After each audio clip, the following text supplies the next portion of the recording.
Everyone, welcome back to ಕವನ ಎಲ್ಲ blogs. ಎಲ್ಲರೂ ಹೇಗಿದ್ದೀರಾ? ಹೋಪ್ ಎಲ್ಲರೂ ಚೆನ್ನಾಗಿದ್ದೀರಾ ಅಂದ್ಕೊಂಡು ಇವತ್ತಿನ ವ್ಲಾಗ್ನ ಸ್ಟಾರ್ಟ್ ಮಾಡ್ತಾ ಇದ್ದೀನಿ.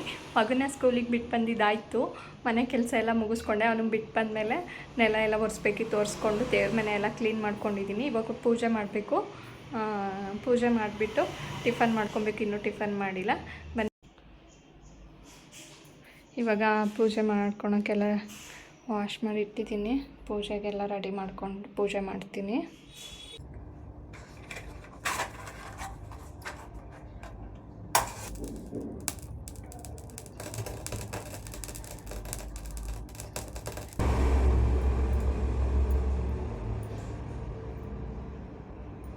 ಇವಾಗ ಪೂಜೆ ಮಾಡಿದ್ದೆಲ್ಲ ಆಯಿತು. ಇವಾಗ ಟಿಫನ್ ಮಾಡಬೇಕು. ಟಿಫನ್ ಉಪ್ಪಿಟ್ಟಿಗೆ ಸ್ವಲ್ಪ ಮೊಸರು ಮತ್ತು ಚಿಪ್ಸ್ ಹಾಕ್ಕೊಂಡು ಪ್ಲೇಟ್ಗೆ ಹಾಕ್ಕೊಂಡು ತೊಗೊಂಬಂದಿದ್ದೀನಿ, ತಿನ್ನಬೇಕು. ಇವತ್ತಾಗಿ ಮೊಳಕೆ ಹುಳಿಕಾಳು ಸಾಂಬಾರು ಮಾಡಿದ್ದೆ. ಉಪ್ಪಿಟ್ಟು ತಣ್ಣಗಾಗಿರೋದು ತಿನ್ನೋಕೆ ಬೇಜಾರು ಅಂತ ಮೊಸರು ಹಾಕ್ಕೊಂಡು ತಿಂತಿದ್ದೀನಿ. ಹಾಗೆ ತಿಂದಿದ್ದಾದಮೇಲೆ 2 ಜಾಮೂನು ಹಾಕ್ಕೊಂಬಂದು ತಿಂತಿದ್ದೀನಿ. ನಾನು ಮಾಡಿರಲಿಲ್ಲ, ನನ್ನ ಫ್ರೆಂಡ್ ಮಾಡಿದ್ರು, ತಂದು ಕೊಟ್ಟಿದ್ರು ನಮಗೂ ಟೇಸ್ಟ್ ಮಾಡೋದಕ್ಕೆ. ಹಾಗೆ ಇನ್ನೇನು ಟೈಮ್ ಆಯಿತು ಮಗನ ಕರ್ಕೊಂಬರೋಕ್ಕೆ. ಹಾಗೆ 1-2 ಮೀಶೋ ಪಾರ್ಸಲ್ ಬಂದು ಅವನ್ನು ಇಸ್ಕೊಂಡು ಹೋಗೋಣ ಕರ್ಕೊಂಬರೋಕ್ಕೆ ಅಂತ. ನೆಕ್ಸ್ಟ್ ಅಪ್ಕಮಿಂಗ್ ವ್ಲಾಗಲ್ಲಿ ಏನು ತರಿಸ್ದೆ ಏನು ಅಂತ ನಾನು ಶೇರ್ ಮಾಡ್ಕೊತೀನಿ. ಹಾಗೆ ನೈಟ್ ಡಿನ್ನರ್ಗೆ ಓಟ್ಸ್ ಮಾಡಿಕೊಂಡೆ.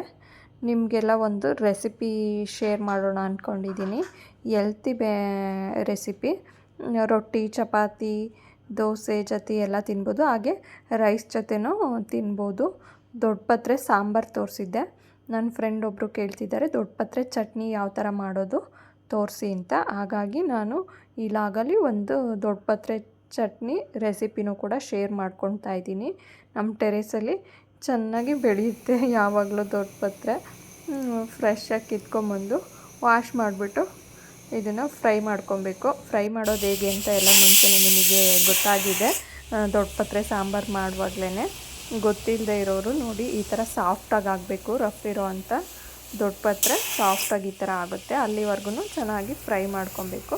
ಅದ್ರ ಜೊತೆಗೇ ಸ್ವಲ್ಪ ಹಸಿಮೆಣಸಿನ್ಕಾಯಿ, ಬೆಳ್ಳುಳ್ಳಿ ಹಾಕ್ಕೊಂಡು ಹುರ್ಕೊಬೇಕು. ನಾವು ಸಾಂಬಾರು ಮಾಡುವಾಗ ಈರುಳ್ಳಿ ಮಾತ್ರ ಹುರ್ಕೊತಿದ್ದು, ಬೆಳ್ಳುಳ್ಳಿ ಸೇರಿಸ್ತಿರಲಿಲ್ಲ. ಇದಕ್ಕೆ ಬೆಳ್ಳುಳ್ಳಿ ಕೂಡ ಸೇರಿಸ್ಕೊತೀವಿ ಚಟ್ನಿಗೆ. ಇದು ಹುರಿದಿದ್ದಾದಮೇಲೆ ತಣ್ಣಗೆ ಹಾಕಿಟ್ಬಿಟ್ಟು ಇನ್ನೊಂದು ಮಿಕ್ಸಿ ಜಾರ್ಗೆ ಸ್ವಲ್ಪ ಹುಣಸೆಹಣ್ಣು, ಜೀರಿಗೆ ಮತ್ತು ಉಪ್ಪು ಇಷ್ಟು ಹಾಕ್ಕೊಳ್ಳೋಣ. ಆಮೇಲೆ ಹುರ್ಕೊಂಡಿರೋ ಅಂಥ ದೊಡ್ಡ ಪತ್ರೆ, ಮೆಣಸಿನ್ಕಾಯಿ, ಬೆಳ್ಳುಳ್ಳಿನೂ ತಣ್ಣಗಾದ್ಮೇಲೆ ಇದ್ರ ಜೊತೆ ಸೇರಿಸ್ಕೊಂಡು ಸ್ವಲ್ಪ ನೀರು ಹಾಕ್ಕೊಂಡು ಗ್ರೈಂಡ್ ಮಾಡ್ಕೊಬೇಕು.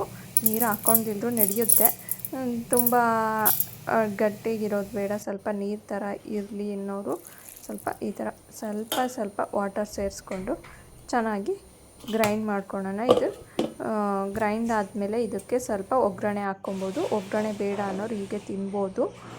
ನಾವು ಇಲ್ಲಿ ಒಗ್ಗರಣೆ ಮಾಡ್ತಾಯಿದ್ದೀನಿ ನೋಡಿ. ಒಂದು ಬಾಣಲಿಲಿ ಸ್ವಲ್ಪ ಆಯಿಲ್ ಹಾಕ್ಕೊಂಡಿದ್ದೀನಿ, ಕುಕ್ಕಿಂಗ್ ಆಯಿಲ್ನ.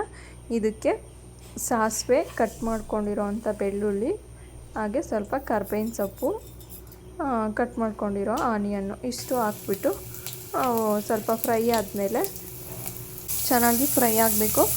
ಈ ಆನಿಯನ್ ಹಾಕಿರ್ತೀವಲ್ಲ ಕಟ್ ಮಾಡಿರೋದು, ಅದು ಫ್ರೈ ಆದಮೇಲೆ ನಾವು ರುಬ್ಕೊಂಡಿರೋ ಅಂಥ ದೊಡ್ಡ ಪತ್ರೆ ಸೊಪ್ಪಿಂದು ಈ ಚಟ್ನಿ ಏನಿರುತ್ತೆ ಅದನ್ನು ಇದು ಒಗ್ಗರಣೆಗೆ ಹಾಕ್ಕೊಬೇಕು. ನೀವು ಈ ಥರ ತಿನ್ನಬೇಕು ದೊಡ್ಡ ಪತ್ರೆನ, ಬಟ್ ನಮ್ಗೆ ಈ ಥರ ಎಲ್ಲ ಬರೀ ದೊಡ್ಡ ಪತ್ರೆದನ್ನೇ ಮಾಡ್ಕೊಂಡು ತಿನ್ನೋಕ್ಕಾಗಲ್ಲ ಅಂದರೆ ನೀವು ತೆಂಗಿನಕಾಯಿ ಚಟ್ನಿ ಮಾಡ್ತೀರಲ್ಲ ಅದ್ರ ಜೊತೆಗೆ ಸ್ವಲ್ಪ ದೊಡ್ಡ ಪತ್ರೆ, ಮೆಣಸಿನ್ಕಾಯಿ, ಬೆಳ್ಳುಳ್ಳಿ ಎಲ್ಲ ಹುರ್ಕೊಂಡು ಹಾಕ್ಕೊತೀರಲ್ಲ ಆ ಥರ ಹುರ್ಕೊಂಡು ಹಾಕ್ಕೊಂಡು ಮಾಡ್ಕೊಂಡು ತಿನ್ಬೋದು. ನಾವು ಮನೇಲೆಲ್ಲ ಇಷ್ಟಪಟ್ಟು ತಿಂತಾರೆ ಈ ಥರ. ಹಾಗಾಗಿ ನಾನು ಈ ಥರ ಮಾಡ್ಕೊತಾ ಇದ್ದೀನಿ ನೋಡಿ. ಇವಾಗ ರುಬ್ಕೊಂಡಿರೋ ಅಂಥ ಪೇಸ್ಟ್ ಕೂಡ ಹಾಕ್ಕೊಂಡು ಸ್ವಲ್ಪ ಫ್ರೈ ಮಾಡಿಕೊಂಡ್ರೆ ತುಂಬ ಚೆನ್ನಾಗಿರುತ್ತೆ. ರೊಟ್ಟಿಗಂತೂ ಒಂದು ತಿನ್ನೋ ರೊಟ್ಟಿನ 2 ತಿಂತಾರೆ, ಅಷ್ಟು ಇಷ್ಟ ಆಗುತ್ತೆ. ಅದು ದೊಡ್ಡ ಪತ್ರೆದು ಅಂತ ಅನಿಸೋದೇ ಇಲ್ಲ. ಅದ್ರ ಸ್ಮೆಲ್ ಇರಲ್ಲ, ಟೇಸ್ಟ್ ಅಂತೂ ತುಂಬ ಚೆನ್ನಾಗಿರುತ್ತೆ. ಮನೇಲಿ ಮಕ್ಕಳು ಕೆಮ್ಮು ಅಥವಾ ಕೋಲ್ಡು, ಕಫ ಈ ಥರ ಏನಾದ್ರು ಇದ್ದರೆ, ಇಲ್ಲ ಸ್ಕಿನ್ ಅಲರ್ಜೀಸು ತಿಂತಿಲ್ಲ ಅಂದರೆ ಈ ಥರ ಚಟ್ನಿ ಮಾಡಿಬಿಟ್ಟು ತಿನ್ನಿಸಿ. ಹಾಗೆ ಹಸಿದು ಕೊಟ್ಟರೆ ತಿನ್ನಲ್ಲ, ಈ ಥರ ಚಟ್ನಿ ಮಾಡಿದ್ರೆ ತಿಂತಾರೆ. ಅವರಿಗೆ ಕೋಲ್ಡ್ ಆಗಲಿ ಕೆಮ್ಮಾಗಲಿ ಕಮ್ಮಿ ಆಗಿಬಿಡುತ್ತೆ.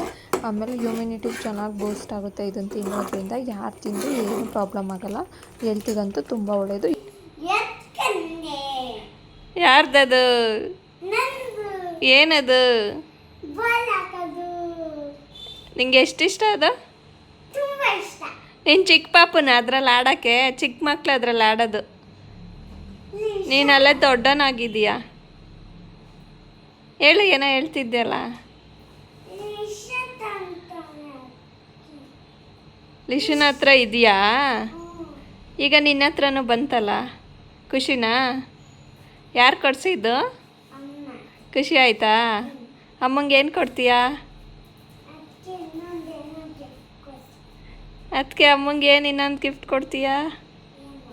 ಏನು ಹೇಳು? ಏನು ಗಿಫ್ಟ್ ಕೊಡ್ತೀಯ ಅಮ್ಮಂಗೆ?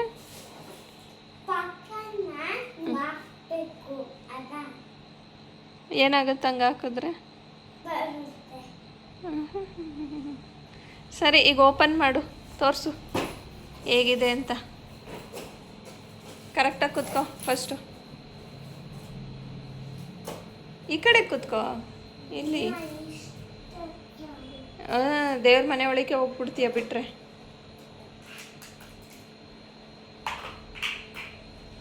ತೆಗಿ ತೆಗಿ, ಎಲ್ಲ ತೆಗಿ.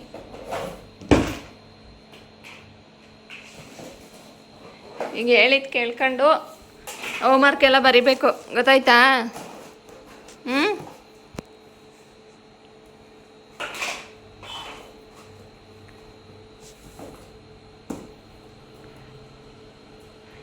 ಅದನ್ನ ಹೆಂಗೆ ಹಾಕೋದು?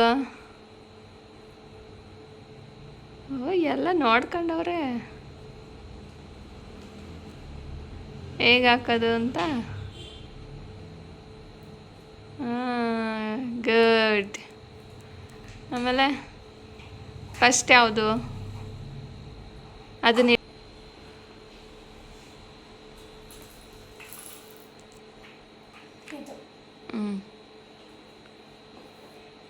ಇನ್ನೊಂಚೂರು ಪ್ರೆಸ್ ಮಾಡು ಜೋರಾಗಿ.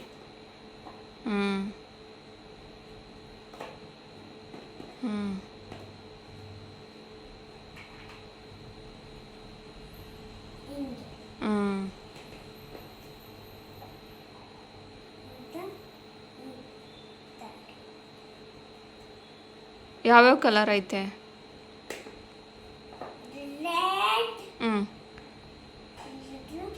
ಅದು ರೆಡ್ಡೆಯಾ?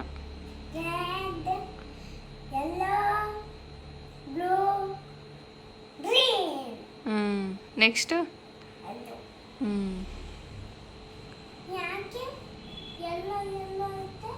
ಸುಮ್ಮನೆ ನೀನು ಫಸ್ಟ್ ರೆಡ್ ಹಾಕ್ಬಾರ್ದಿತ್ತು, ಎಲ್ಲೋ ಹಾಕ್ಬೇಕಿತ್ತು, ಆಮೇಲೆ ರೆಡ್ ಹಾಕೊಂಬೋದೈತಿ. ನಂದು ಏನು ಆಗಲ್ಲ, ಹಾಕು, ಕರೆಕ್ಟಾಗಿ ಹಾಕು. ನೋಡು ಯಾವ ಕಡೆಗೆ ಹಾಕ್ತೆ.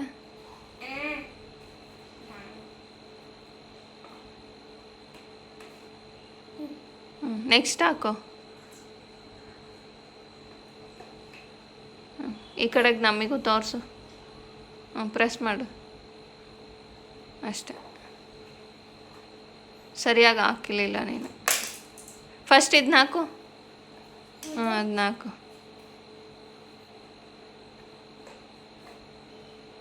ಅಷ್ಟೇ ಅಷ್ಟೇ ಅಷ್ಟೇ. ಈಗ ಅದು ಹಾಕು.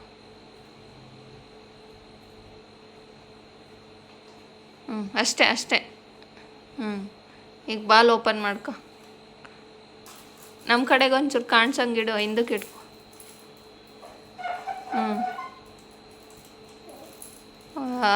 ಸೌಂಡ್ ಬರ್ತಿದೆ ಬಾಲಲ್ಲಿ.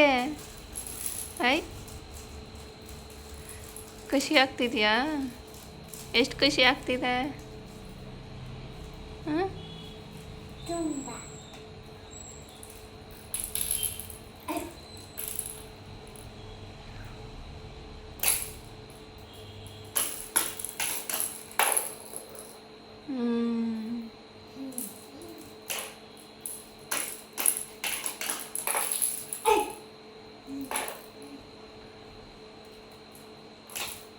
ಇನ್ನೊಂದು ಹಾಕು.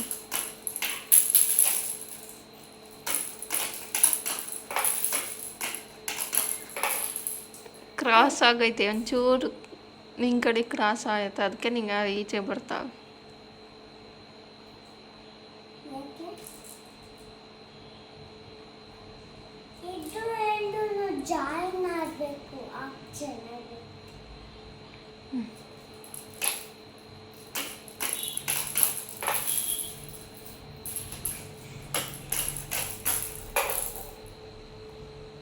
ಹಾಕು.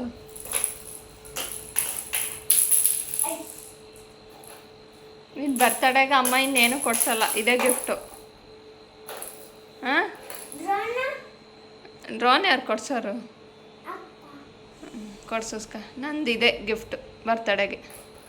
ಬರ್ತಡೇಗೆ ಇನ್ನೇನು ಕೊಡ್ಸಲ್ಲ ನಾನು.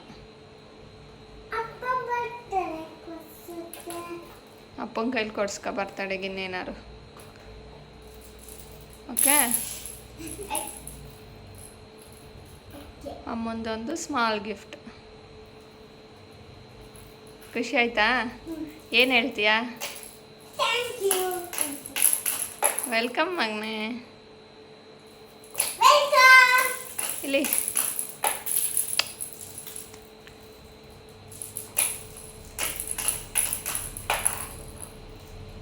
ನೋಡಿ, ಖುಷಿಯಾಗಿ ಆಟ ಆಡ್ಕೊತಿದ್ದಾನೆ. ತುಂಬ ದಿನದಿಂದ ಕೇಳ್ತಿದ್ದ ಪಾಪ, ಇವಾಗ ಕೊಡಿಸಿದ್ದೀನಿ.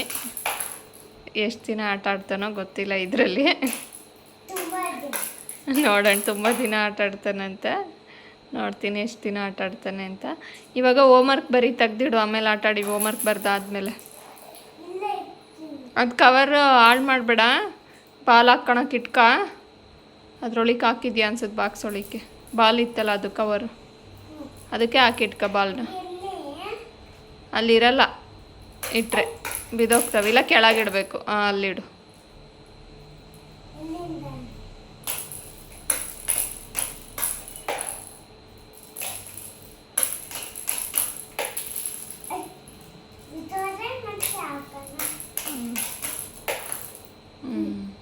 ಈಗ ಹೋಮ್ವರ್ಕ್ ಬರೆದ್ಬಿಡು. ಹ್ಯಾಪಿ. ಸರಿ ಬರಿ. ಸರಿ. ಹಾಗೆ ನೈಟ್ ಊಟಕ್ಕೆ ಸ್ವಲ್ಪ ರೈಸ್ ಇತ್ತು, ಸಾಂಬಾರು ಕೂಡ ಇತ್ತು ಬೆಳಗ್ಗೆ ಮಾಡಿದ್ದು. ಹಾಗಾಗಿ ನಾವು ಮಮ್ಮಿಗೆ ಓಟ್ಸ್ ಮಾಡಿಕೊಂಡೆ. ಹಸ್ಬೆಂಡು ನನಗೂ ಸ್ವಲ್ಪ ಓಟ್ಸೇ ಕೊಟ್ಬಿಡು, ಮತ್ತಿನ್ನೇನು ಮುದ್ದೆ ಏನು ಮಾಡಬೇಡ ಅಂದರು. ಹಾಗಾಗಿ ಅವ್ರಿಗೂ ಸ್ವಲ್ಪ ಓಟ್ಸು, ಅನ್ನ ಸಾಂಬಾರು, ಸಲಾಡು, ಹೆಸ್ರು ಕಾಳು, ಕಡಲೆಕಾಯಿ ಬೀಜ, ಆಮೇಲೆ ಟೊಮೆಟೊ, ಕ್ಯಾರೆಟು, ಆನಿಯನ್ ಕಟ್ ಮಾಡಿ ಹಾಕಿ ಮಾಡೋ ಅಂಥ ಚಾಟ್ಸು. ಇದನ್ನು ಲಾಸ್ಟ್ ಟೈಮ್ ತೋರಿಸಿದೆ ಯಾವ ಥರ ಮಾಡೋದು ಅಂತ. ಹಾಗೆ ಇಲ್ಲಿ ಮೊಳಕೆ ಕಾಳು, ಸ್ವೀಟ್ ಕಾರ್ನು, ಕ್ಯಾಬೇಜು ಎಲ್ಲ ಸ್ವಲ್ಪ ಡ್ರೈ ರೋಸ್ಟ್ ಮಾಡಿದ್ದೆ ಬಟರಲ್ಲಿ. ಅದು ಕೂಡ ನನ್ನ ಮಗನಿಗೆ ಓಟ್ಸ್ ಕೊಡಲಿಲ್ಲ, ನಾನು ಬರೀ ಓಟ್ಸು ಈ ಸೈಡ್ಸ್ ಏನು ಮಾಡಿದ್ದೆ. ಇಷ್ಟು ಇವತ್ತಿನ ಊಟ. ಮತ್ತೆ ಸಿಗುವ ಇದೇ ಥರ ಇನ್ನೊಂದು ಲಾಗಲ್ಲಿ. ಅಲ್ಲಿವರೆಗೂ ನನ್ನ ಚಾನಲ್ ಯಾರಾದರೂ ಸಬ್ಸ್ಕ್ರೈಬ್ ಮಾಡದೆ ನೋಡ್ತಾಯಿದ್ರೆ, ಹೊಸ್ದಾಗಿ ವೀಡಿಯೋ ನೋಡ್ತಾಯಿದ್ರೆ ಸಬ್ಸ್ಕ್ರೈಬ್ ಮಾಡ್ಕೊಳ್ಳಿ. ಬೆಲ್ ಬಟನ್ನ ಕ್ಲಿಕ್ ಮಾಡಿಲ್ಲ ಅಂದರೆ ಬೆಲ್ ಬಟನ್ನ ಕ್ಲಿಕ್ ಮಾಡಿ. ಏನಕ್ಕಪ್ಪ ಬೆಲ್ ಬಟನ್ ಕ್ಲಿಕ್ ಮಾಡೋಕ್ಕೆ ಹೇಳ್ತೀನಿ ಅಂದರೆ, ಬೆಲ್ ಬಟನ್ನ ಕ್ಲಿಕ್ ಮಾಡಿದಾಗ ಆಲ್ ಅಂತ ಕೊಡಿ.